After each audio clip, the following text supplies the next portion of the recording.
Ladies and gentlemen, at this time I'd like to call the meeting to order.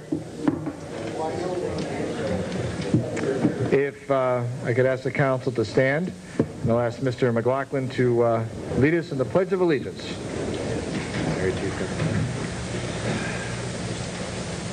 Pledge allegiance to the flag of the United States of America and to the republic for which it stands, one nation, under God, indivisible, with liberty and justice for all. I'd like to ask Councilwoman Teicholz to lead us in prayer. Lord, please guide us and assist us and show us the way to make you proud of us in our decisions, especially today. Help us to do the right things for the people we serve and give them the city that they all deserve. Remind us that we are not here for strangers unknown, but we are here for all families, much like our own. Guide our decisions as we try to be fair, with our yeas and our nays being said with your care. Please be the whisper in our ears, telling us right from wrong, and keeping us all close where our faith will be strong. Amen. Thank you, Councilwoman.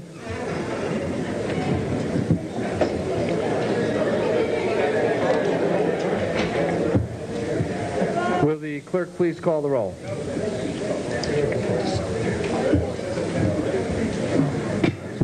McMahon. Present. Negashev. Present. Johnson. Present. Trombetta. Calandrino. Perkins. Biscani. Sheeny. Esposito. Present. Sadi. Present. Cavo. Vitello. Here. Diggs. Teicholz. Arconti. Curran.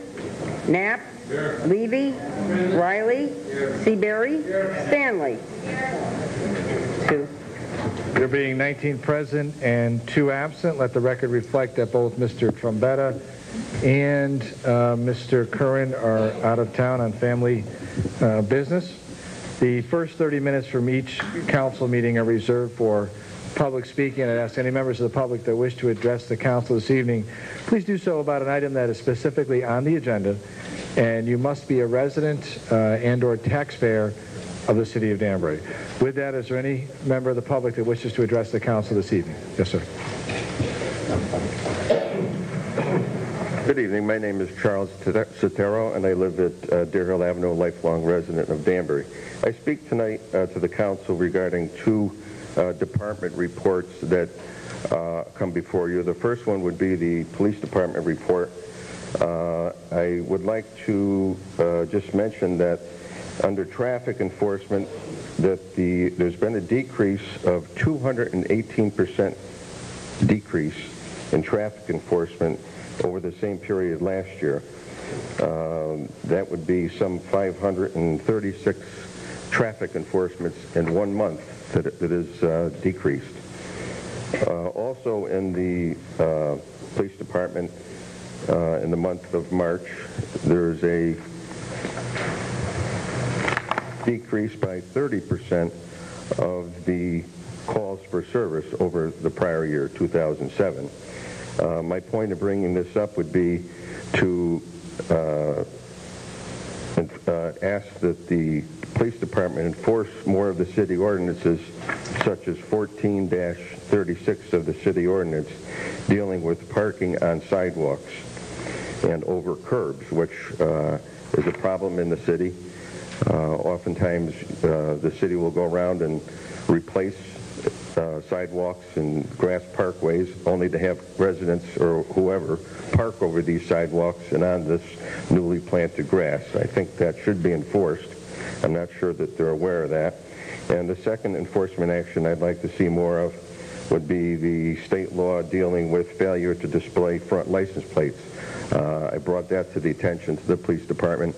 And once again, if the enforcement action is down some 200% decrease, I don't see why that there can't be an increase in some of this enforcement action on these other laws that are being broken. The other department that I would, the report that I'd like to mention would be the report of the unit. The unit report is, in my opinion, rather sparse. I believe it should be interspersed with some statistics of their enforcement action as well. The mayor has seen fit very in a very good way to see that the budget for the unit is increased, but we should also be seeing what benefits we're getting from that by statistics for enforcement of the unit. Thank you. Thank you. Would any other member of the public wish to address the council this evening? Mrs. Barrows.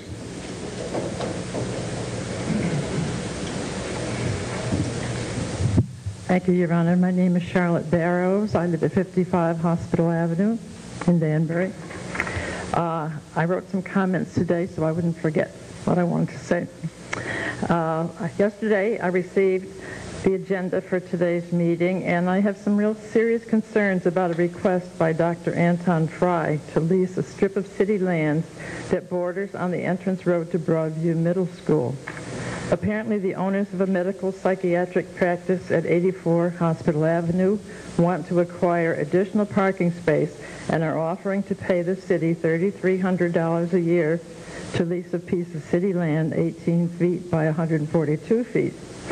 The letter making this request asks that this lease be granted for a period of 3 years so the owners of the facility can recoup their investment. The request also states that the petitioner has tried to purchase other land in the vicinity, but most of the land is zoned multifamily residential, which would not permit a parking lot for the medical building.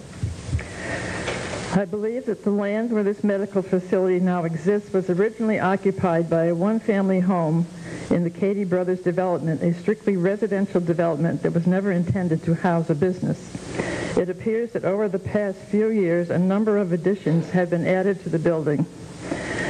And in 1994, the owners acquired nearly 22,000 square feet of city-owned land to enlarge their business. This entire area is now zoned R3 as a result of a massive zone change in the late 1980s. I'm not sure how this medical facility came to be built there, because it is certainly not in keeping with the rest of this residential area.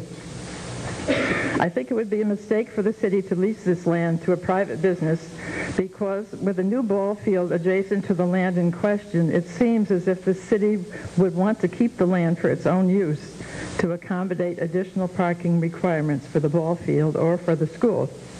In addition, the existing heavy traffic in the area and the location at the top of a hill intersected by 3rd Street and the Broadview School driveway would not be a good place to add more traffic. My other concern is that if the petitioner says he would be willing to terminate the lease any time after 3 years, what does he propose to use for parking after that? I looked at the site yesterday and found that there were 27 cars in his parking lot at that particular time. I couldn't help but wonder if this business has become too extensive for its present location. I urge the council to take a closer look at this request to be sure that approving it would not be a mistake. Thank you. Thank you, Mrs. Barrows. Any other member? Mr. Gucker, your hand was up.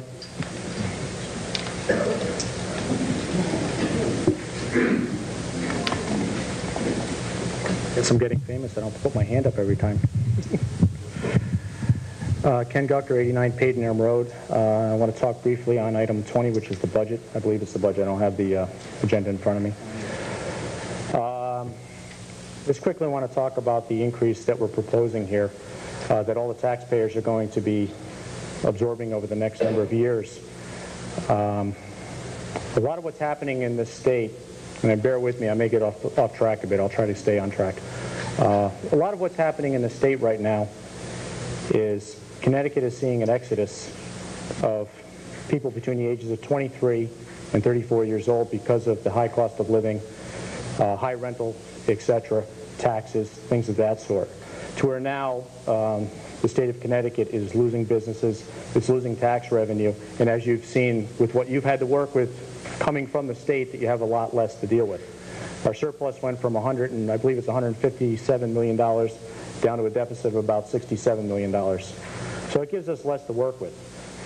But what's happening is now the burden is falling on the various towns and the people that live in the towns. Being a small business owner, every day the expenses of doing business in this state are getting higher and higher. Hence, fuel costs that we don't have to talk about. We need to mortgage our house now to put gasoline in our car, rents, etc. But now we're talking about this increase in our property taxes, dealing with the reassessment of our properties. Once you look at the massive increase that we've had with this assessment, which I believe is going to be phased in the next 4 years, you're looking at my own house.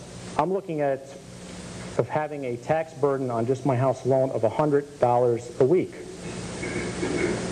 You add that burden to all the rest of the increases, fuel, etc., health insurance, things of that sort. It's becoming to the point where it's going to be financially impossible for many people to stay in this town, let alone this state, which is going to further the exodus. Once the exodus keeps continuing, we have less tax base, and thus it keeps going on. It's getting to the point where the middle class is no longer going to be here, and we're not going to be able to survive with these continual cost increases. So I know it's probably a little too late for this, but I urge you to look at what these increases are going to do. It's the little bits. I mean, you may think, oh, it's only $100 a week, but that's $400 a month. You add that on top of all the other associated costs that are going up across the board. Connecticut's got one of the highest unemployment rates in the country right now. We're at, I think, 5.3% unemployment. If we keep going at this rate, people are going to have to leave. Your taxes are going to be higher. You can't afford to stay here anymore. So, I mean, in a roundabout way, and I'm sure it sounded much better in my head than it did in your ears right now, but these costs are going to kill the middle class. They are hurting small businesses, and we're going to wind up having to relocate. So please take this in consideration when you look at what these numbers are going to come out to. And thank you for your time. Thank you, Mr. Gucker. Mr. Tabersack.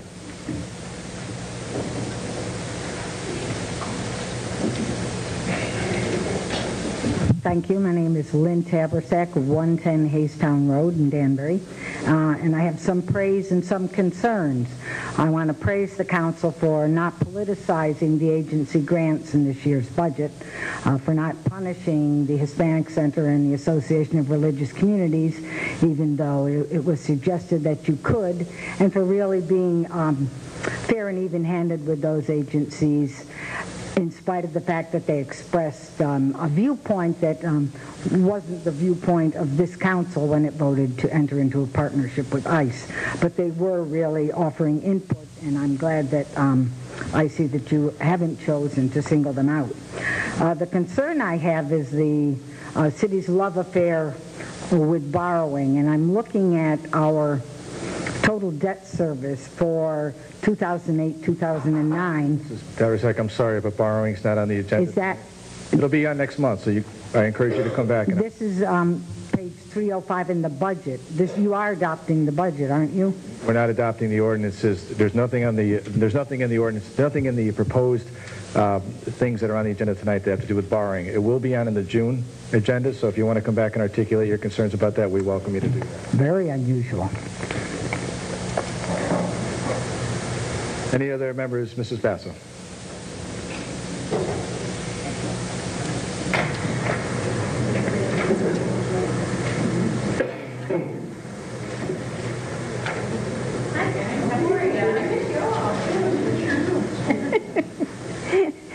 Okay, I'm going to be brief. My name is Pauline Basso. I live at 8 Hoyt Street in Danbury. And good evening to all of you. First of all, on school budget. Since 1996, the school budget side has gone up about $30 million. When I started the council 12 years ago, it was $90 million. This year, I believe it's $121 million. I think we should all stop and step back and look at the figures and the test results. Oh, you know what? I forgot, if you're not on the committee, you don't see the figures. Maybe something should be done to change this. Now, the money for the grants. Now, the grants are not a piggy bank that you shake out every year to see how much money each organization should get. Grants are to help organizations get on their feet so that they can become self-sustaining. 10 years ago, the Portuguese Club needed a little help to get them over a hard time. We gave them a $10,000 grant, and it was only a one-time deal, and they've never come back to us. The Hispanic organization we have helped for many, many years, and we did such a good job that we were actually paying their mortgage for 2 buildings they now own, and they are worth $1 million for the 2 buildings. I think what they should do is that these organizations should step up to the plate and have their own fundraisers to get them through the tough times that we're all seeing right now. Right now, the Richter House for the Arts needs our help. Maybe we should help them, and it would probably be a one-time thing. Remember, what we should do is to follow what the Bible says. If you give a man a fish, you feed him for a day. If you teach a man to fish, you feed him for life. My heart does go out to the people of this community that have to sell their homes because the mill rate is still too high. Last week I rode down Locust Avenue and saw 4 homes in a row that were for sale. The prices of these homes have fallen 8% in the last year, but we were all hit with a new high evaluation to our homes this year. Yes, it will be phased in, but it will still be too high for people on a fixed income to afford. And as far as 84, number 17 on the agenda, 84 Hospital Avenue, this is the second time around for this request. It would make more traffic for the people in the street. Last time we voted it down because school property should not be leased, rented, or sold. We also have a shortage there, and I want to thank you all. Thank you, Mrs. Basso. Anybody else wish to address the council this evening? Mrs. Mitchell?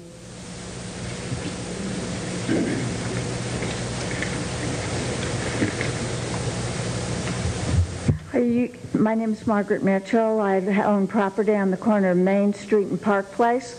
I usually come and talk about drainage in downtown, but frankly, the budget is so big, especially the school budget, that I think this would be a good year to postpone. I know eventually you're going to get the drainage done, and you've made a lot of efforts on it, but most of us are pretty overwhelmed by our new assessments and the prospect of the new taxes. And I guess instead of calling ourselves a small business, my husband would call us the nonprofit housing corporation, because we've always given such low rents to people that needed them. Because we have a large low-income section of our community in Danbury that really can't afford to pay market rents, and they aren't lucky enough to be on federal programs. So this is going to be a very hard year for our tenants and for ourselves to try to work out how we're going to increase the rents in a fair way that won't harm them and will still allow us to survive. When the assessment first came through, I decided, well, maybe I could just endorse my Social Security check over to Danbury every month. Now, that would work for 1 year. And but I don't think taxpayers can take this year after year after year. And I know that the school budget went up 36% in the last 6 years, because I come to all the ad hocs. And I really hope that in the long run we will get the school district to do some kind of cost cutting or cooperation with the city to reduce costs. I really think it's very necessary. Thank you. Thank you, Mrs. Mitchell. Mrs. Waller, you're next.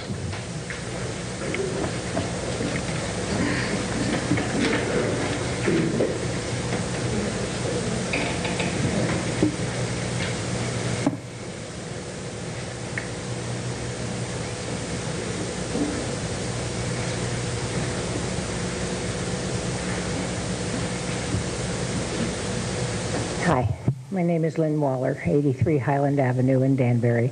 I'm sorry this is kind of jumbled. My neighbor went into the hospital and we've spent the day there, so I didn't get to write a whole lot of stuff. But I too am addressing number 17. I don't think we should be giving up public lands by either leasing, renting, or selling it. This was up before you a few years ago and was turned down. And it should be turned down again. Cars and kids don't mix. especially on school property. I just think we should be keeping all school property, whether it's a hill, whether it's rocks. I still think we should not be leasing or selling or any of that stuff. The ad hoc committee on grants is number 6. I think it's a wonderful idea. I hope you go through with it this time, but at least get it called. I am against paying $1,233,000 out in the grants. Please find another way to help them get funding, but not out of my tax dollars. And number 24, why can't all these grant agencies go on the Neighborhood Assistance Act? They should be applying there before they ever come to the taxpayer to get money, to see if they're corporations that would help them. I would think that should be the prerequisite of before they come to the city to get any funds. Get them to apply to the Neighborhood Assistance Act, and then if they're turned down, then maybe we should be willing to consider them. But I really would like to see something done there. The fund balance is $22 million before this budget, and after it'll be $19.5 million. Couldn't we use a little more of that to help some of the taxpayers here in town? It really is a tremendous burden. I'm very pleased with the senior tax deferral program that you're bringing forward. Thank you for looking into this program again. Councilman Trombetta, I understand, chairs 3 ad hoc committees on senior issues, but none of them have been called. And I would like to see some of them called, and maybe they could help some of us.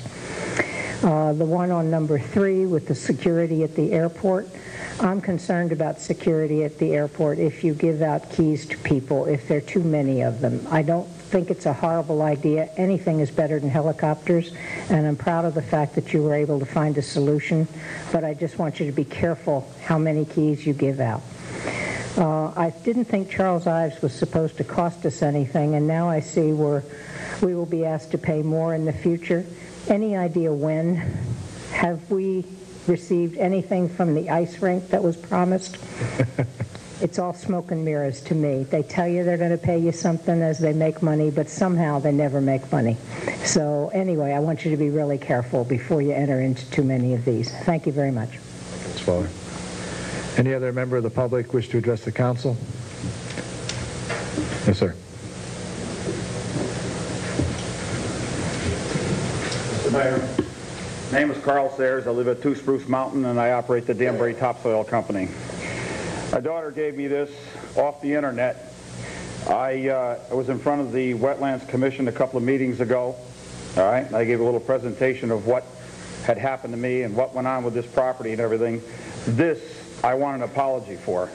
I don't know who put this together or what, but this is not on the tapes that were recorded at the meeting. They've left out all of the key of evidence, everything else on there. I'd be glad to give this to you. You could even, if you scanned it for just a minute. You can drop that off with Dot here, Carl, but that's not on the agenda tonight. So you have to talk well, I want to get to that also. I mean, this is all part of what I've heard mentioned about drainage, airport, and security. Dot will take that document you have there. If that's your, if you could just give it to Dot right here, we'll take it for you.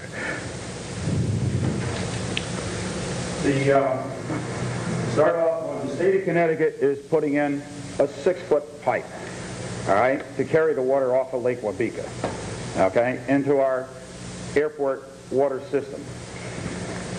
We have a problem with the beaver on Myrie Brook Road building dams. The city takes the dam out, but they let the mud flow through into the airport brook. Mr. Estefan doesn't clean the brook. The brook is up to this high in a 4-foot pipe. Every time it rains now, everything backs up everywhere. The commission wants me to give them Mr. Mayor, wetlands point of order. Dottie? Mr. Sayers has to address an item that's on the agenda. You submitted a document here through the chair to the clerk, and this is not an issue that's on the agenda. It wouldn't be part of the airport security? Mr. I'll tell you what. But the airport's flooded all the time. It's going to get worse, but the big thing is that it needs to be addressed. For a ruling in the chair. Mr. Sayers, I'm going to have to say that I'm sympathetic to your issues, and we'll certainly meet with you offline to hear them, but you really have to address an item that's specifically on the agenda tonight. Okay, so. well, I saw the airport thing there, so I thought that would be related to it. It's a little bit of a tenuous connection, but we'll happy to have you sit down with some of our department heads to see what we can do. And thank you for coming. I appreciate that. Any other members of the public wish to address the council this evening? Seeing none then, we'll move on to our regular schedule. I have several announcements that I'd like to make to the council before we move on with the actual agenda. As many of you know, on effective April the 15th, we instituted a hiring freeze in the city of Danbury, but sometime around April 2nd or April 3rd, we filled the position of neighborhood coordinator that's been open for several months. And tonight we're joined by our new coordinator. I want to just introduce him to you and let him know that he'll be available to all members of the council for any concerns or issues that you might have. And his name is Sean Stillman. He's right in the back. Sean, stand up, take a bow. Congratulations.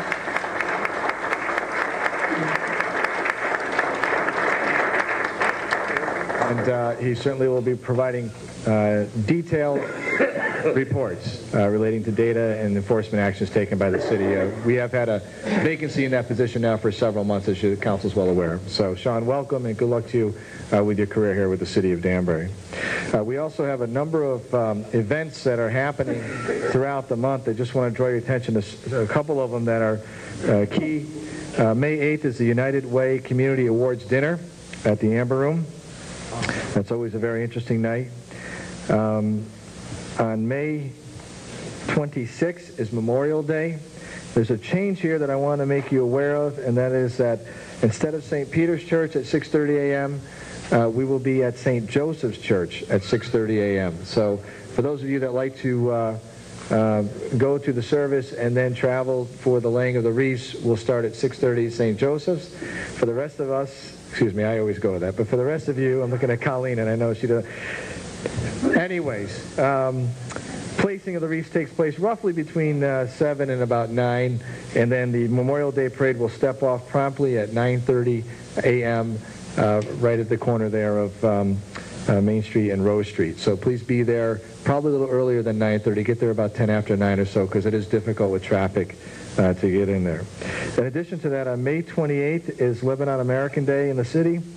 We have an 11 a.m. flag raising that we do here at City Hall each and every year. We invite the council to attend that.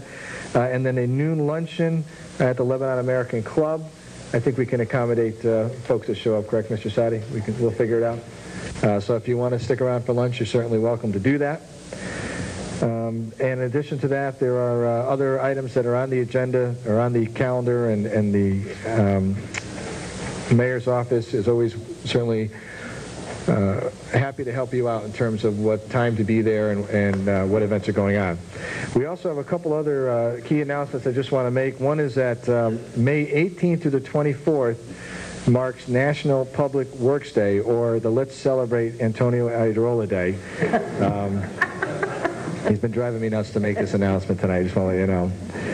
But Antonio and his management team, along with our office, are scheduled May 16th to be Public Works Awareness and Employee Recognition Day for the Public Works Department. There will be activities that are associated with the various divisions of the Public Works Department. We will have our heavy equipment and truck fleet parked out front. Children certainly can, with adults, can sort of check out the equipment, much like we do with our fire engines. And that event will go on from 10 a.m. to 3 p.m. Throughout the day. So I want to congratulate Antonio for putting the Antonio Iadrola Week together, but also for recognizing all the great employees of our Public Works Department. Item 2 is that Antonio has also been selected as coordinator of the Public Works Departments for the Housatonic Valley towns. This is certainly an honor and a testament to his expertise and knowledge as it relates to public improvements and public work operations. And he's also responsible for helping along with the Connecticut Department of Emergency Management, Homeland Security issues, and all of those things as they interrelate together with the Housatonic Valley region, which is a 10-town region. So, Antonio, congratulations on your appointment, and best of luck to you.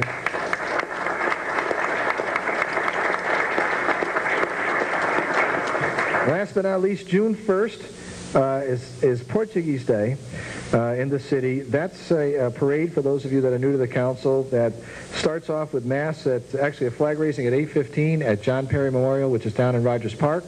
From there we go to a 9 a.m. Mass at Immaculate Heart of Mary Church, which is next door here to City Hall. And at 10:15 the parade steps off right here on Deer Hill and heads down West Street. Celebration at Portuguese Square. and then there's dinner, dancing, and food over at the Portuguese Cultural Center. So it's a fantastic day. We certainly invite the council to join us, and I'll be calling around to remind you on the 1st of June that it's going on. With that, oh, and also we have Fred Visconti's birthday. Is it today, Freddie? Yes. Congratulations. Fred Visconti Day. Congratulations, Fred. Any comments? It's just a great way to celebrate a birthday. You poor soul. My wife said hello, too, you know. If she's watching at home, we certainly want to say thank you to her. Taking you out at midnight. We hope you get a nice dinner tomorrow night. With that, we'll move on with our agenda. Mr. President, the minutes, please. Thank you, Your Honor. At this time, I'd like to make a motion that we waive the reading of the minutes as all members have copies, and copies are on file in the city clerk's office. Motion was made and seconded by Mr. Perkins. Is there any deletions, corrections, or additions to the minutes as presented? Seeing none, then I'll try your minds. All those in favor of acceptance of the minutes, please signify by saying aye. Aye. All opposed signify by saying nay. Ayes have it. Motion carries unanimously. Mr. Majority Leader, the consent calendar, please. Thank you, Mayor. Before I read that, I'd like to congratulate Mr. Visconti on his 88th birthday. Oh. 88. Don't worry, Freddie. I had to do that, Fred. We're going to give you some payback. Don't worry. Never mind. Save your ammo. All right, here we go. Consent calendar, May 6, 2008. Number 2, receive the communication and confirm the appointments of Warren W. Platts and Janet Hardner as member of the Terrywell Park Authority with terms to expire January 1st, 2011. Number 4, receive the communication, refer to a public hearing. Number 12, receive the communication and approve the transfer of $30,000 into the Fire Department Special Service Account 2010.5052 due to ongoing events. Number 13, receive the communication and refer to public hearing. 14, receive the communication, refer to public hearing. 15, receive the communication, refer to public hearing. 16, receive the communication, refer to public hearing. 18, receive the communication, refer to engineering and planning for reports. 19, receive the communication, refer to engineering and planning for reports. Excuse me. 22, receive the communication, adopt the resolution to authorize the Danbury WIC office to sign an agreement with the State Department of Agriculture for $712 for the Farmers Market Coupon Program. 23, receive the communication, adopt the resolution to authorize Mayor Mark D. Boughton or Scott Leroy to accept additional funding from the State of Connecticut Department of Public Health for the WIC program. 24, receive the communication, refer to public hearing.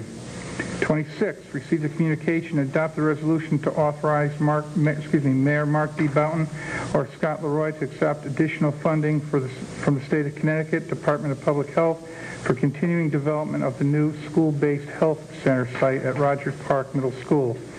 And finally, 27, receive the communication, adopt the resolution. Thank you, Mr. Majority Leader. What's your pleasure, Council? Councilwoman Teicholz? Thank you, Your Honor. I'd like to make a motion to accept the consent calendar as presented. Second. Motion was made and seconded by Mr. Visconti. Any discussion relating to the consent calendar? Seeing none, then I'll try your minds. All those in favor, please signify by saying aye. Aye. All opposed signify by saying nay. Ayes have it. Motion carries unanimously. Madam Clerk, item 1, please. Communication, appointment, Danbury Police Department.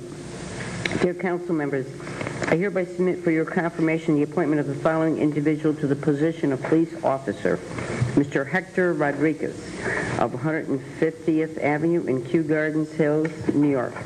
Mr. Rodriguez served in the United States Army and was stationed at Fort Wainwright, Alaska for 4 years as a combat engineer, earning the rank of Specialist E4, and attended the University of Alaska during his service.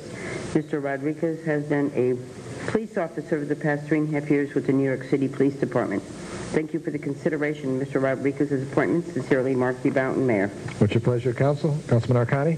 Thank you, Your Honor. I'd like to receive the communication and submit for confirmation the appointment of Mr. Hector Rodriguez for the position of police officer.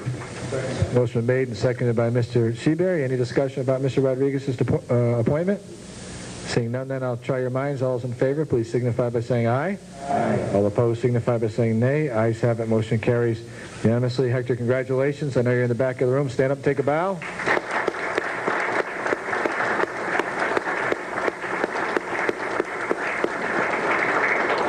I know that I speak on behalf of the entire council when we wish you all the best in your new career, and we stand ready to assist you in any way so that you can climb the career ladder with the Danbury Police Department. Congratulations. Look forward to working with you. Thank you. Madam Clerk, item 2 was consent. Item 3, please. Communication Berkeley Holding Corporation. What's your pleasure, Council? Councilman Riley. Thank you, Your Honor. I'd like to make a motion to send item number 3 to an ad hoc committee consisting of airport administrator, representative from the mayor's office, corporate counsel, and representatives from the Berkeley Holdings Corporation. Thank you. Ad hoc committee shall consist of the following: Councilman Calandrino, Councilman Curran, and the birthday boy, Councilman Visconti. Your present. Another night out. I'm at a loss for words. Yes, Mr. The Planning Commission has on this. We'll add in a report from the Planning Commission as well, Mr. Levy. Point well taken. Item 4 with consent. Item 5, please. Communication Charles Ives Authority Property Acquisition. What's your pleasure, Council? Councilman Calandrino. Thank you, Your Honor. I'd like to refer this over to an ad hoc committee to consist of a rep from the mayor's office, director of finance, corporation counsel, and a representative from Ives. And we'll add the planning report as well. Ad hoc committee shall consist of following: Councilman Knapp, Councilwoman Diggs, and Councilman Rotello. Madam Clerk, item 6, please. Communication Grant Agency Review Committee. What's your pleasure, Council? Councilman Knapp? Thank you, Your Honor. I'd like to make a motion to refer this to an ad hoc committee consisting of the Director of Welfare, Director of Health, Housing, and Human Services, Director of Finance, Corporation Counsel, and a representative of the Mayor's Office. Ad hoc committee will be a leadership ad hoc committee, and that'll consist of the following: Councilman Cavo, Councilman Seabury, Councilwoman Teicholz, Councilman Sadi, and Councilman Esposito. Madam Clerk, item 7, please. Communication donations to the Danbury Library.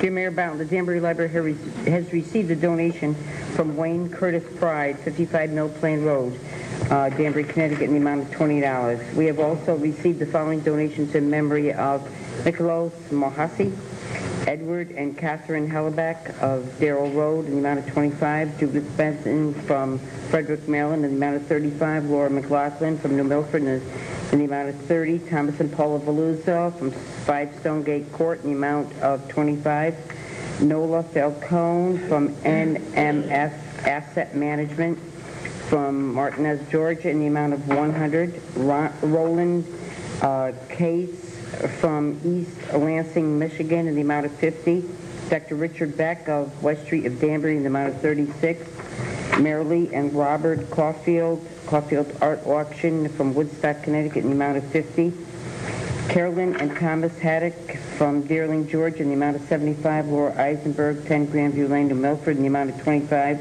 Melba and Robert Fato, 601 Reading Ridge, West Reading in the amount of $25.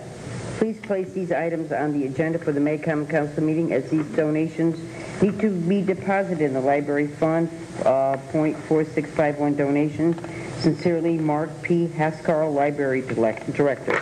It's your pleasure, Council. Councilman Negreshev. Thank you, Your Honor. I'd like to make a motion to receive the communication and accept the donations and deposit into library fund .4651 donations and send appropriate letters of thanks. Second. Motion made and seconded by Councilwoman McMahon. Any discussion about the donation? Seeing none, then I'll try your minds. All in favor, please signify by saying aye. Aye. All opposed signify by saying nay.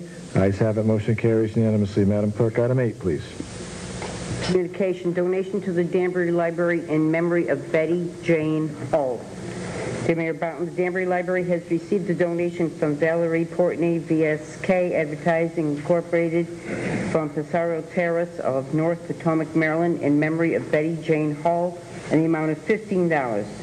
And one from the Women's Club of Danbury, New Fairfield Incorporated, in the amount of $200. Please place these items on the agenda for the May Common Council meeting, as these donations need to be deposited into the Library Fund .4651 donations. Sincerely, Mark P. Hoskarl, Library Director. What's your pleasure, Council? Councilman Negushev. Thank you, Your Honor. I'd like to make a motion to receive the communication and accept the donations and deposit them into the Library Fund .4651 donations and send appropriate letters of thanks. Second. Motion made and seconded by Councilwoman McMahon. Is there any discussion about the donation? Seeing none, then I'll try your minds. All those in favor, please signify by saying aye. Aye. All opposed, signify by saying nay. Ayes have it. Motion carries unanimously. Madam Clerk, item 9, please. Communication, donation of a tree to the Danbury Town Park. Dear Mayor Boughton and members of the council, the New Fairfield and Danbury Women's Clubs have donated a green mountain maple tree to mark the 25th anniversary of their organizations. We would like to plant this tree at Kansaswood Town Park. The approximate value of the tree is $75. I request that this generous donation be accepted at the next meeting of the Common Council. Should you have any questions, please do not hesitate to contact me directly. Sincerely, Antonio Idarola, Director of Public Works. What's your pleasure, Council? Councilman Johnson? Thank you, Your Honor. I'd like to move to receive the communication, accept this generous donation of the Green Mountain Maple, and send the appropriate letter of thanks.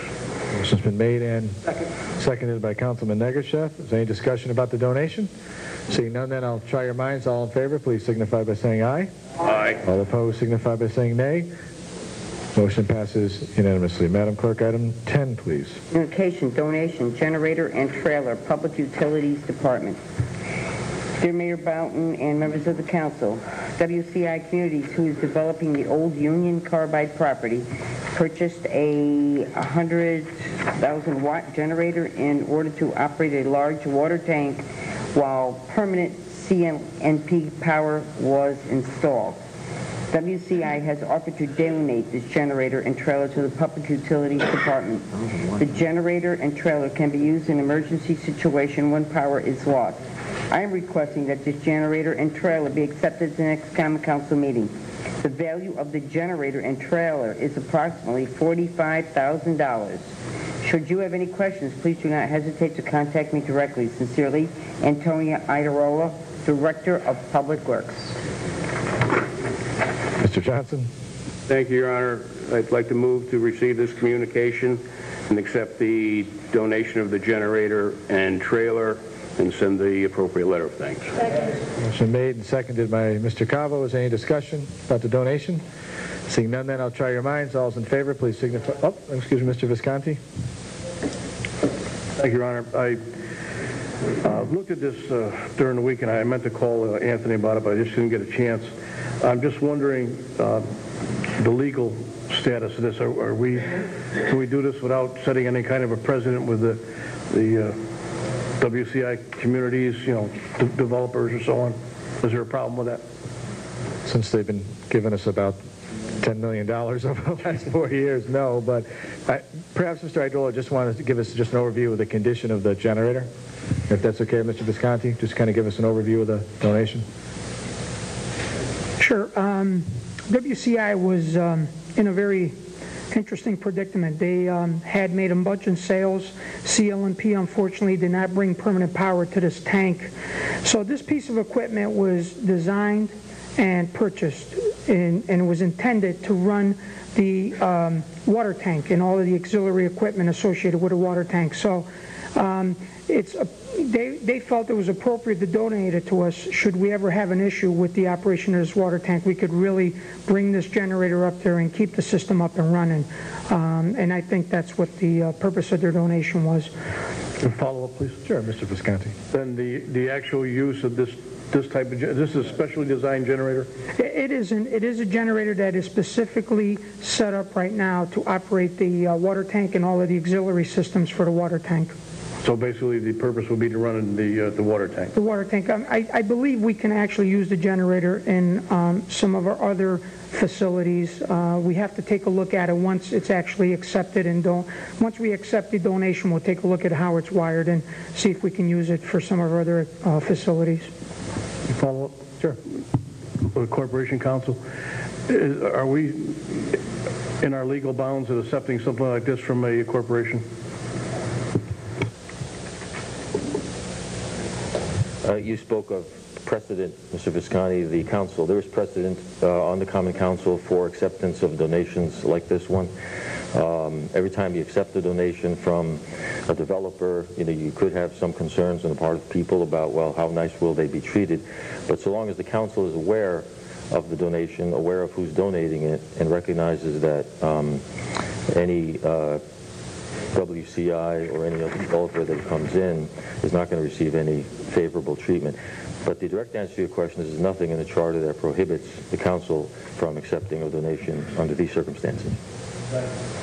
Thank you, Mr. Visconti. Any other discussion? Mr. Sadi.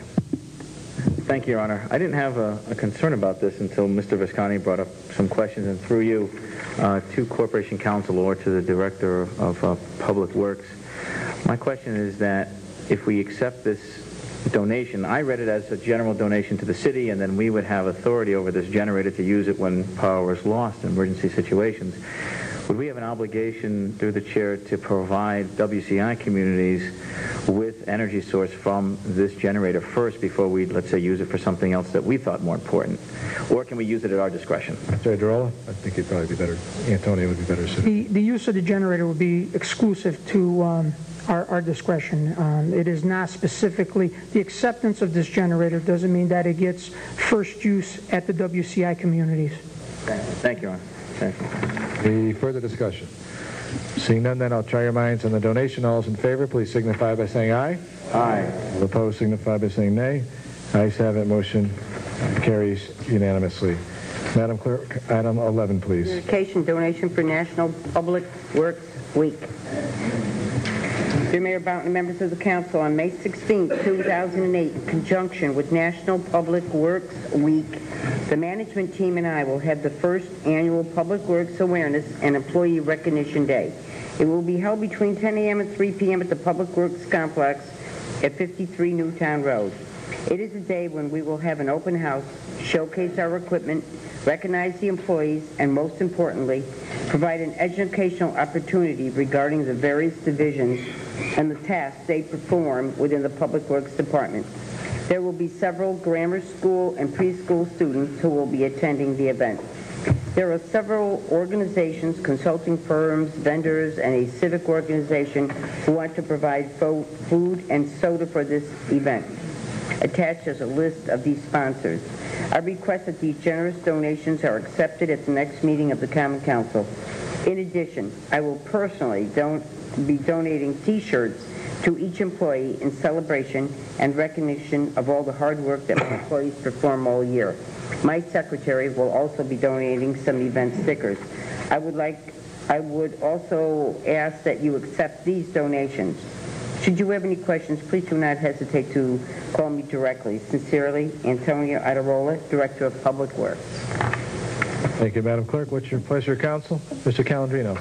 Thank you, Your Honor. Your Honor, I'd like to receive the communication and accept the donations from the sponsoring organizations to include Hawley Construction, O&G, Beta Group, Rizzo, United Alarm, Reliable Excavating, David Flateau, Mucilage, TRC, H.A. Harris, Childscapes, Custom Care Services, Auto Corporation, Fire Associates, Viola, VHB, Dorothea Guile Stasny, McKinney Mechanical, Barrett Roofing and Supply, and Antonio Aidarola, and send out many letters of thanks.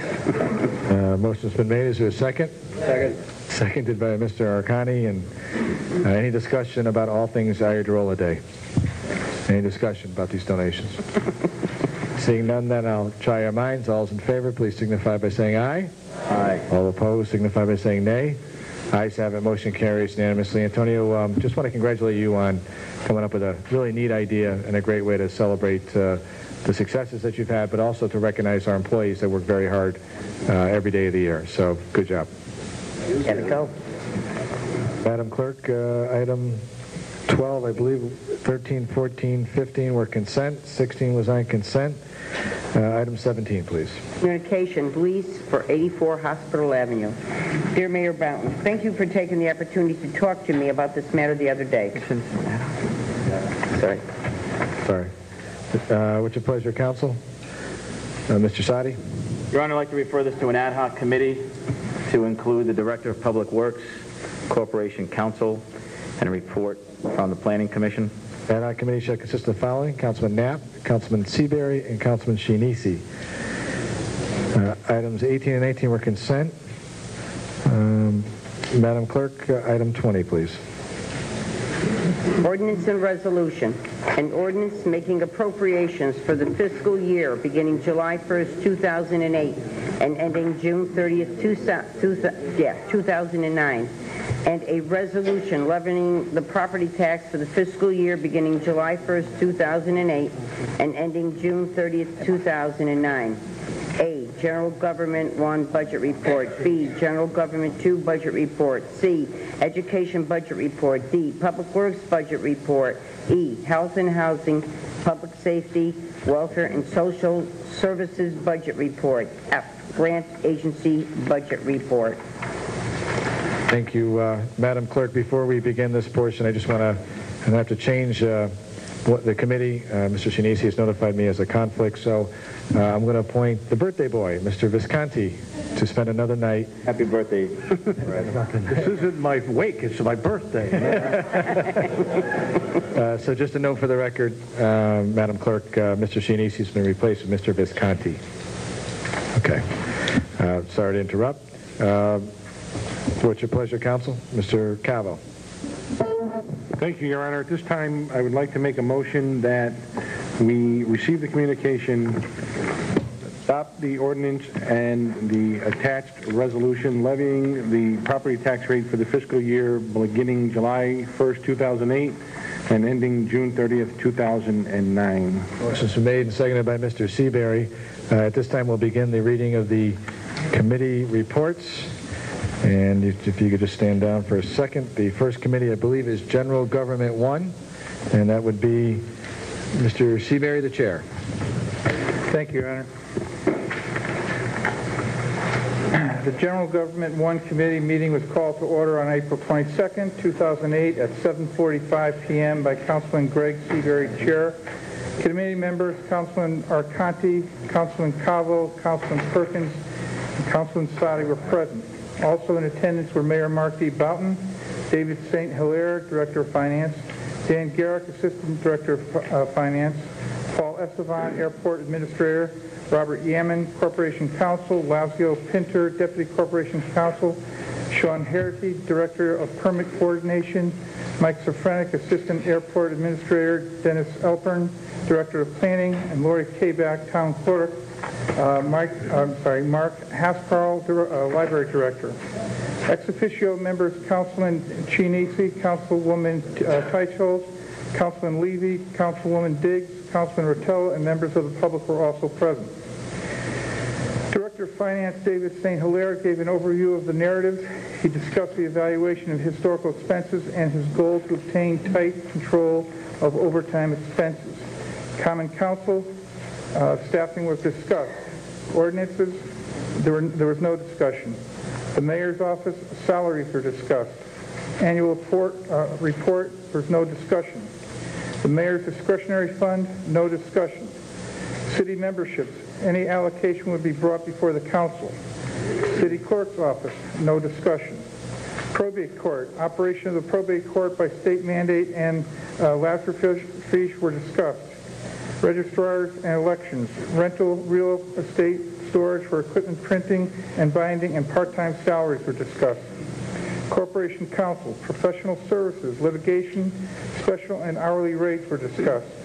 Town Clerk, the salary of the Town Clerk and printing and binding were discussed.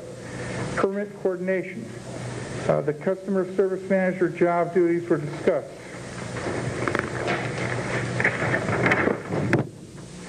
Planning Department, overtime salaries and legal notices expenses were discussed. Office of Economic Development, the office equipment line item was discussed. Danbury Conservation Commission, there was no discussion. Fair Rent Commission, there was no discussion. The Lake Authority, Mayor Boughton stated for the record the number is derived as a portion in relation to the 3 other communities, and that Danbury opposed the increase but was outvoted. The Danbury Public Library, outside services were discussed. The Long Ridge Library, there was no discussion. Airport, part-time salaries, motor fuel and heating oil costs, and airport revenues were discussed. Hart, no discussion. Councilman Cavo moved to accept the general government budget, Councilman Cavo moved to accept the general government 1 budget as presented, along with adding a 3.5% to the 2009-2010 budget year for salaries in the voter registrar's office line item 1060.5020. Was seconded by Councilman Arconti. Discussion followed by Councilman Sadi requesting clarification for the record that the 3.5% tracks the other elected official for January 1, 2010. Councilman Cavo, Sadi, and Arconti voted in favor. Councilwoman Perkins abstained. The motion passed with a majority vote. Respectively submitted, Greg Seabury, Chairman. Thank you, Mr. Seabury. What's your pleasure, counsel, on the Mr. Cavo? Thank you, Your Honor. At this time, I'd like to make a motion that we accept the Government 1 budget report as presented. Motion made and seconded by Mr. Negasheth. Discussion under General Government 1. Mr. Sadi. Thank you, Your Honor. Just to clarify for the record, the way the minutes read, it leaves an impression that the final vote was just for the amendment, but that there was actually another vote to adopt the budget as proposed by the committee. I just want to make sure it's noted for the record. And I believe that it was the same That vote. is correct. The same vote. Same vote. Thanks. Yes. That is noted for the record. Other discussion related to General Government 1. Seeing none, then I'll try your minds on adopting General Government 1. All those in favor, please signify by saying aye. Aye. All those opposed, signify by saying nay. Nay. To the negatives, just raise your hand so we can record you appropriately. Mr. Levy and Mr. Rotella and Mr. Perkins are in the negative.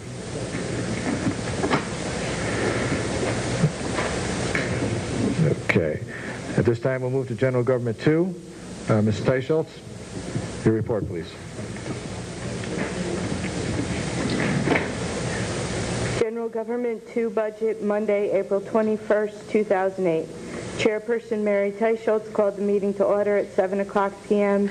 in the caucus room, 3rd floor, Danbury City Hall. Present were committee members Phil Curran, James Johnson, Warren Levy, and Charles Trombetta. Also attending were David St. Hilaire, Director of Finance, Virginia Alasko Warner, Personnel Director, Daniel Jowdy, Treasurer, ex officio council members Joseph Cavo, Louise McMahon, Colleen Stanley, Dwayne Perkins, Fred Visconti, Ben Chianese, Paul Rotello, and members of the public.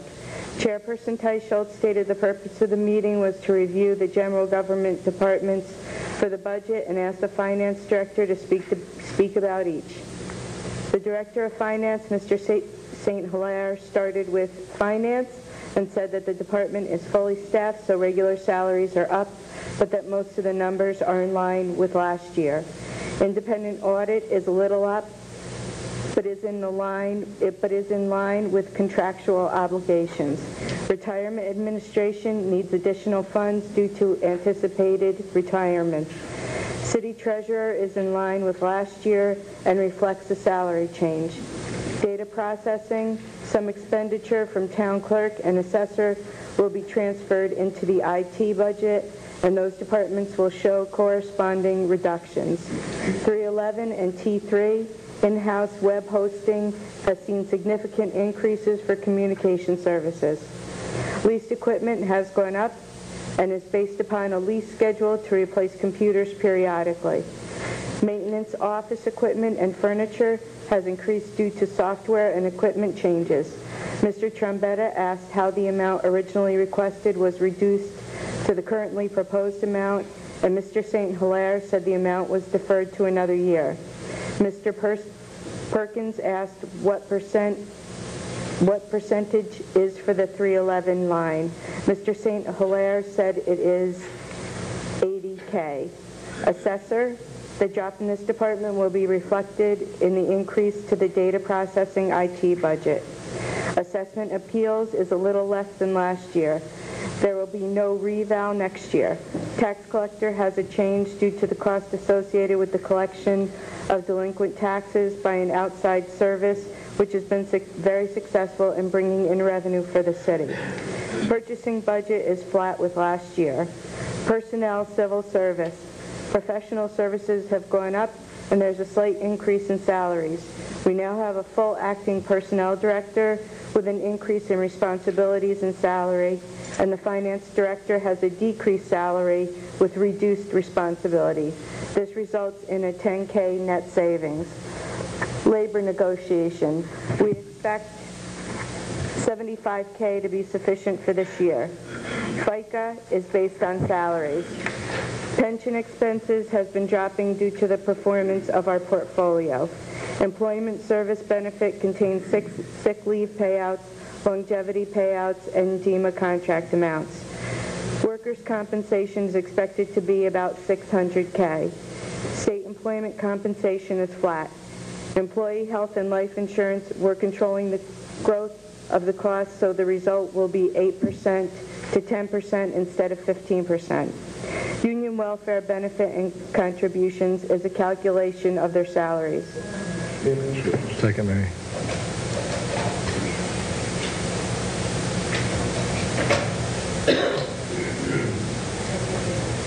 Risk management amounts are about the same as last year.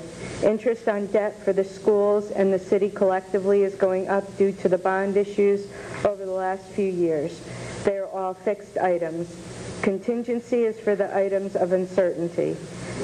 Capital, $2.5 million in notes for 5 separate projects.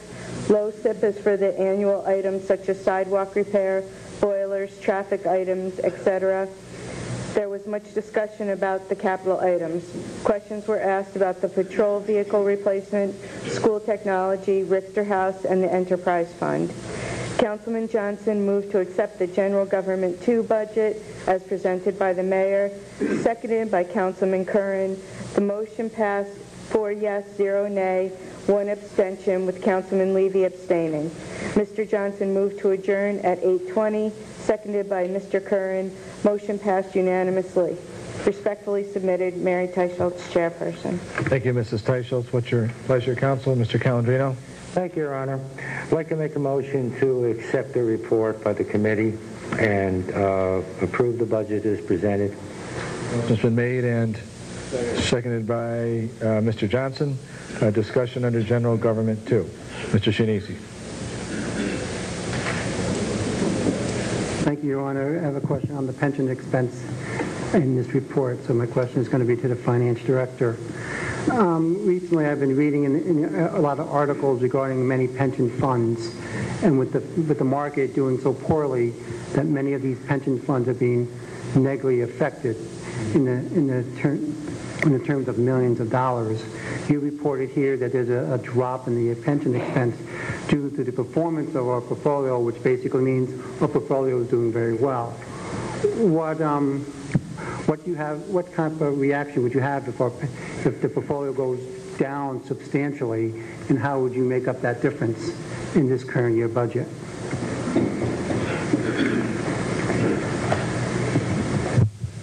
There are several factors that go into what kind of expense would be hitting into the budget for the current year. The first quarter was a tough quarter for everybody across the board. We had our advisors in here yesterday going through it. April and May has been much better for us. We recovered quite a bit from the first quarter. And so we don't know how we're going to do for the year, but things are looking much better. I expect that the numbers that we're provided are provided from our actuary. And these cyclical things are taken into account when they do their projections. So the projections that I put in the budget are based upon those things. Do I expect those numbers? And I'm giving numbers a couple years out. So I have the numbers for next year already. Do I expect those numbers to change? Yes. So the number that I put in for this year is still going to be intact. But the number that they have provided me for the next year budget, I'm talking about the 09-010, I expect that number to change based upon this year's performance. All right, because what they're using is, are things like, retirement, people that have passed away, other things that play into this. So it's not just the performance of the portfolio. Okay, does that answer your question? Thank you, Mr. Shinisi. Further discussion on General Government 2? Seeing none, then I'll try your minds on accepting the report for General Government 2. All those in favor, please signify by saying aye. Aye. Opposition signify by saying nay. And if you could just follow that with a hand raising so we record your vote appropriately. That would be Mr. Perkins, Mr. Rotella, and Mr. Levy in the negative. Education budget. Mrs. Stanley. Thank you, Your Honor. Welcome, Councilwoman. Education budget meeting, April 23rd, 2008. Chairperson Colleen Stanley called the meeting to order at 5:30 p.m. in caucus room, 3rd floor, City Hall. In attendance were committee members Mike Calladrino, Jane Diggs, and Robert Riley. Fred Visconti was absent due to illness. Also present was the Director of Finance, David St. Hilaire, the Assistant Director of Finance, Dan Garrick, Board of Education Finance Director, Elio Longo, Superintendent of Schools, Dr. Sal Pasquarella, Board of Education members, Joe Scazzafava, Richard Gianelli, Richard Irving Fox, Kathy Molinaro, Eileen Alberts, Michael McLaughlin, representing the Mayor's Office, and ex officio council members, Paul Rotello, Greg Seabury, Louise McMahon, Mary Teicholz, Ben Chianese, Joe Cavo, and members of the public. Chairperson Stanley noted that this meeting was part 2 of the Education Budget Committee and read into the record the minutes of the first meeting from April 16, 2008. In attendance at the first meeting were committee members Mike Calladrino, Jane Diggs, Robert Riley, Fred Visconti. Also in attendance were council members Mary Teicholz, Paul Rotello, Warren Levy, Mayor Mark Boughton, and members of the public. During the first meeting, Dr. Pasquarello and Elio Longo were away for spring break, and Finance Director St. Hilaire was at a family function, so Mayor Boughton gave a brief history of the budget process. Chairperson Stanley stated that the first meeting was a workshop to propose questions that would be submitted to the board for answers at the next meeting. The mayor stated an issue that the council should be aware of. The Honeywell lease will need to be addressed since the city side of the budget is not prepared to absorb the cost. The board presented a budget of over $114 million, which was a 7.83% increase. The Finance Department and Mayor reduced the budget to approximately $111 million, a reduction of $3.5 million off the board's request. Chairperson Stanley began the second meeting by asking Mr. Longo to answer questions that came up during the previous meeting. Council members questioned contractual obligations, special education, magnet school currently running at a loss, the increase in budget, the excess of special students, increase in salaries, workmen's compensation, Social Security, increased phone usage, bulk buying, Head Start, integrated technology, increase in salaries for teachers, average 5.79% compared to city employees who receive 3%. Lights at high school fields remaining on at night and day, and the cost. Council members spoke about the need to conserve in tough economic times. The school side of the budget has really never taken a hit, as the city side of the budget has for the last several years. Council President Cabo once again encouraged the school system to find ways to cut, specifically combining departments like purchasing and IT with the city departments and offering retirement packages. Finance Director St. Hilaire reminded the members that the difference between the board's request and the mayor's proposed budget after bonding works out to be $1.5 million on a $112 million budget. The mayor's budget does not cut services to students, and that's still a $5.8 million increase. Councilperson Riley moved to adopt the mayor's proposed budget of education budget, or proposed Board of Education budget, with the stipulation that the $500,000 Honeywell lease be paid by the Board of Education during the 2008-2009 school year, seconded by Councilperson Diggs. The motion passed unanimously. Ms. Diggs moved to adjourn the meeting at 7:25 p.m., seconded by Councilman Riley. The motion passed unanimously. Respectfully submitted, Colleen Stanley, chairperson. It's your pleasure, Council, on the education report. Mr. Negashov. Thank you, Your Honor. I'd like to make a motion to accept the educational budget report as presented. Motion made and seconded by Councilman Johnson. Discussion under the education report. We'll start with Mr. Calandrino. Thank you, Your Honor.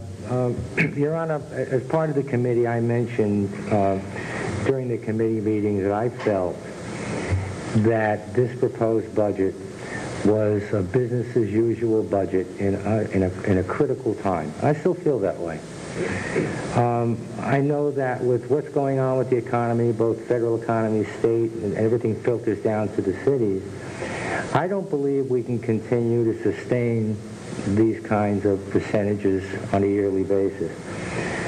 And while I very, very reluctantly will support this, I can honestly say that, and with some certainty, I don't think I'll do this again next year. However, during that meeting, there were several recommendations and suggestions made that I think are good ones and may produce some savings to us during the year. One was, and I think it was following your lead, a very aggressive review during the year with the objective of finding savings during the year. That was your initiative. Another initiative was that they put together a plan, and I think it was mentioned earlier, to allow retirements by those school personnel that are eligible to do so. That could save us 1 ton of money. The third suggestion was made that we consolidate the procurement department and IT services, that together with the school and the city, could also save us some money. And I think the fourth was a good point, would be to get a listing of all school personnel that do not reside in Danbury but have their children in our schools. And I know that's been asked for a number of times, and I would really like to have this council, along with the mayor's office, follow up on these recommendations so that we can measure if there's any productivity during the year. That's all I have to say. Thank you, Your Honor. Thank you, Mr. Callender. I just want to add to your remarks this one comment, that part of what has to happen with the Board of Ed and the education infrastructure is there has to be a change in the culture. And sometimes that change in culture takes a while to realize savings. But I agree with your comment that we cannot sustain this level of spending from year to year. So I think your point on. Mr. Perkins, your hand really was up before anybody else. Sorry, Mr. Sadi.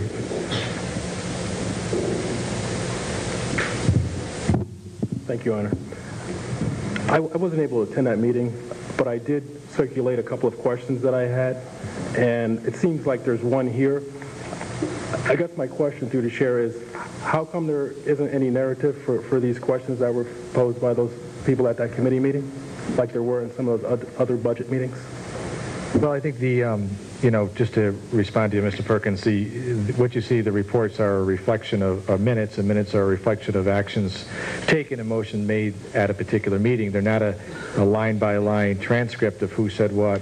The tape is available if you want to listen to it. I did forward your specific questions to the superintendent. I'm not sure if I was not at this meeting, Mr. McLaughlin was, but I'm sure he must have addressed them through that. But you're more than welcome to listen to the tape or to call Dr. Pasquale in the morning and say, hey, what's going on with my questions? Thank you, Your Honor. Typically, though, the information that appears here in writing kind of gives the tone to people who weren't at the meeting. in order to figure out things that were discussed and things like that. That's it. Thank you, Mr. Perkins. Mr. Shinisi. Again, thank you, Your Honor. Again, through the chair, I just want to echo some of the comments that Councilman Calagino mentioned. I do agree with everything that was said.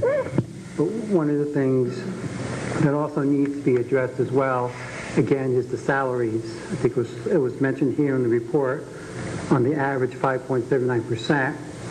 But basically, 82% of the school budget is made up of salaries. And benefits. And benefits. But what needs, and the mayor brought this up, the mindset is the administration salaries probably make up 25 to 30% of the 82%. So the mindset of the education is being more funding from the top down instead of funding our classrooms. And that's what education is all about, funding our classrooms, not necessarily funding the administration of the education. And that seriously needs to be addressed. We got to start focusing on our classrooms and not focusing on the administration. So I just need to add that as well as part of their comments. One of the other things I'd like to bring up, that I was at the first workshop, and that was not in the budget report. It wasn't mentioned here. But I think this question, again, refers to Corporation Council, so I get a clearly understanding about this Honeywell lease. I think we were bouncing back and forth as who is ultimately responsible to pay this lease. I know it was mentioned here that it's not in our budget to pay for it, but I guess there's talk that we're liable for this lease, so we should be paying for this lease, not the school. So can you please give a clarification? You recently approved a lease for the schools for some other equipment. I think it was last month.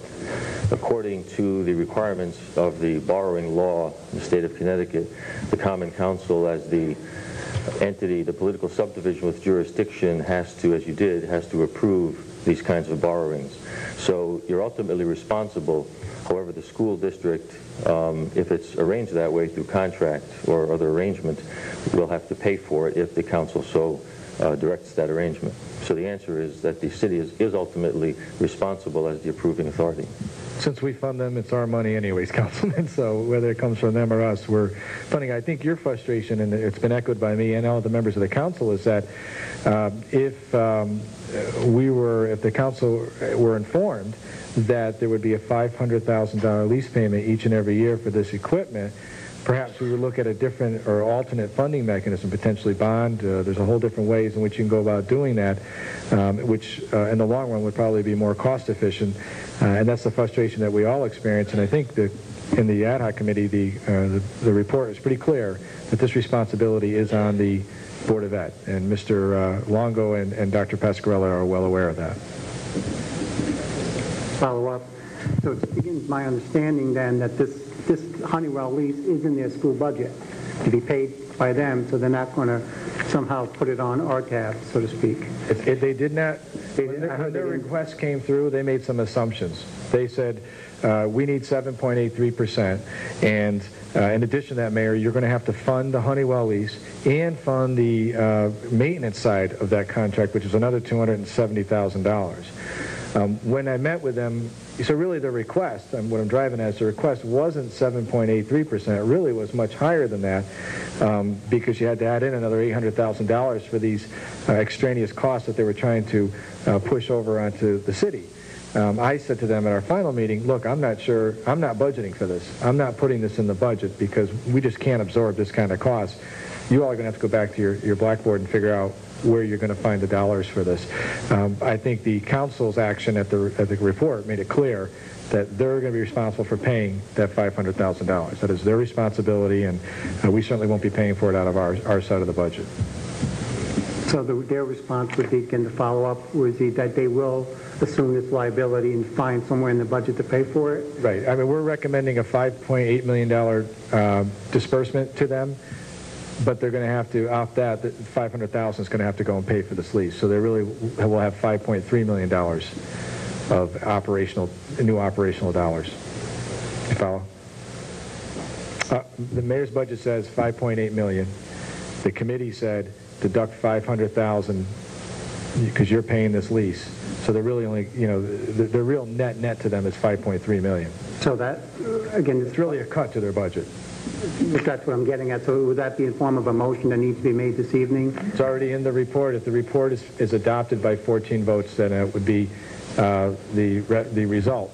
And if the budget is adopted by 14 votes, that'll be a result. If the budget is not adopted on the final question by 14 votes, then the mayor's numbers are the default numbers, which means that $500,000 is still in limbo, although I've been clear to them to say, I'm not budgeting for it, we just can't afford it this year. So that may be a further discussion later on in the fiscal year about how do we fund this GE payment. So that's kind of where we're at. Okay. I may have more questions later, but I'll just let other people.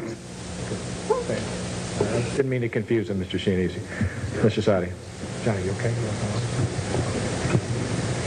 Thank you, Your Honor. In following up on the issue of the Honeywell lease, just to be clear, even if this doesn't get 14 votes, this report or the budget at the end, that the city is not going to assume this $500,000 as part of our budget. Because it's not budgeted for. I think your interpretation is correct. I can't stop the board from coming back and asking for a supplemental appropriation. It means you can reject it, but, Okay. And then just to follow up, not a question, but just a general concern. I think while the city side of this budget has been lean, in spite of increased energy costs and increases due to fixed costs to contractual obligations, I haven't seen the Board of Ed exercise that level of approach with regard to their budgeting. We have teachers and students who deal with old equipment while administrative oversight costs increase, salaries increase. We cannot, as a council, so people know this, change line items. We can only vote for a block of money at the bottom. We tried in the past one time to have the Board of Ed, have the administration buy new books with a particular amount of money. And once we voted for the budget, they didn't do that. With that in mind, and I cannot vote for this block of funding because I don't agree with the approach, and I agree with the many concerns that have been raised. This is not about funding students and teachers. This is about administrative costs that are excessive, I think, and that more money should go down, not even trickle down, but flood down to our classrooms. So I'll be voting against this budget. Thank you. Thank you, Mr. Sadi. Coming around the corner, Mr. Levy, and then Mr. Riley. Thank you, Mr. Mayor. I really had a concern. I did attend the meeting, and I asked the question where the Board of Education was and where all the members of the senior executive staff were, and I was told it was a workshop meeting, the first meeting, and I'm reading in this report now that they were away on summer vacation or something. When you're the CEO of a corporation, you're on call 24/7. When you're upper management and the budget occurs every year at the same time, I think it's really a slap in the face of the taxpayers of the city of Danbury who devote the lion's share of this budget to education for them to go on summer break. I think they could have changed their schedules, as any CEO of any major corporation would, and been there to explain or what their expenses were. I'm pretty upset over that, and I'm pretty upset over the fact that the kids are not getting the funding that we're setting aside for them. That funding is staying right at top management, and this year they have a $750,000 deficit, and I understand they're having an emergency finance meeting to try to close that delta, along with the fact that all of the management took an unbudgeted increase in wages this year during the by action of the Board of Education. So I think we have to send the message loud and clear. Certainly on deficits, I once before in my history had Dina Diorio read them what the state statutes calls for, and that is that when you go over budget, there's a personal obligation on the individuals to make that deficit up. So I would hope that they're not going to come before this council looking to cover their $750,000 deficit. I think you can count on that one. Mr. Riley. Yes, thank you, Your Honor. If I might, 2 comments. First, that was a very difficult meeting that we had. It always is. This is my 5th year on the council, and needless to say, it's very difficult even for somebody like myself that was an administrator within the Danbury school system. But they're difficult. The point that I saw that I would just relate this to you was that they gave one of the documents that they gave us was a 12-year history of the historical budgetary increases that they received over a period of 12 years. The lows were 3%, the high was 6.1. So then the mean is 4.5. And basically when we were struggling with the budget, and when I made the motion, I felt that what the mayor had come in with, I think, was around 5.5 or a little bit more, I'm not sure. I felt that they really needed to take that $500,000 and take responsibility for it, because ultimately what would happen was they would come in with approximately after the $500,000, as I understood it, around 5.23, maybe 5.30. So, which would be it would, in the line of the 12 years, it would come in about the 4th highest over the 12 years. So it was not very close to 3 in the highest going up, but it came in about 4th, maybe a little bit around the 5th. But the point is, I thought that it was fairly good regarding what they needed and what we were willing to give.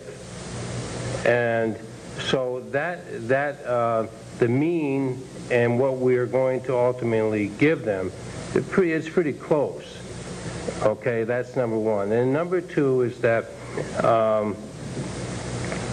I would make a recommendation. I appreciate all your comments, but one of the recommendations, if we could ever do it, would be that we would be able to take a look at all those principals. See, the principals get their budget about a month before, because needless to say, for each school you do your budget.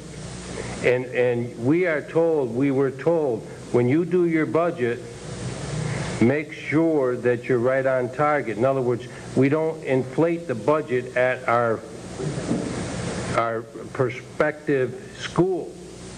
Okay, so it's a tight budget from the school, okay, the 11 elementary, 2 middle school, etc. And then when it goes up the line, things happen. So my recommendation would be, if we could ever work out a system where we might be able to get a copy of each one of those reports from each independent principal, that might help us immensely down the road to better ascertain what is really the dollar amount that you need. Because when you look at that budget, it's convoluted. I mean, I don't think it's done intentionally, but the average layperson that's not a CPA, all due respect to my peer, it's very difficult to understand. And I mean, I went through it for 8 hours and I still was banging my head like this, and so it's very difficult. So that would be a recommendation, and I thank you for allowing me to make those comments. Thank you, Mr. Riley. Further discussion about the school budget. Mr. Visconti. Thank you, Your Honor. I unfortunately could not make the second meeting. I did have quite a few questions, but I just want to say that I agree with the comments that have been made. I, too, would have a very hard time to vote in favor of this type of a budget. And I have a question, with all due respect to my colleagues, Mr. Riley and Mr. Seabury, whether they should have a vote on the Board of Education budget. Yeah, I think, Fred, we discussed this, and as long as neither individual is benefiting personally from the passage of the appropriation, then there's no conflict. For example, suppose we were voting on a teacher's contract. Then Mr. Seabury would have to recuse himself. Mr. Riley wouldn't have to because he's in the state teacher's retirement pension and he's living large off all that money that he gets every month. So in that sense, there really wouldn't be a conflict. Just like you would vote on you could really technically vote on a fire. Well, you couldn't because the fire contract impacts the retirees, right? Yeah, so in that sense you couldn't. But if it were a contract or something more driven down to teachers, then Mr. Seabury would have to recuse himself. Otherwise, there's no conflict voting in this particular venue. Okay.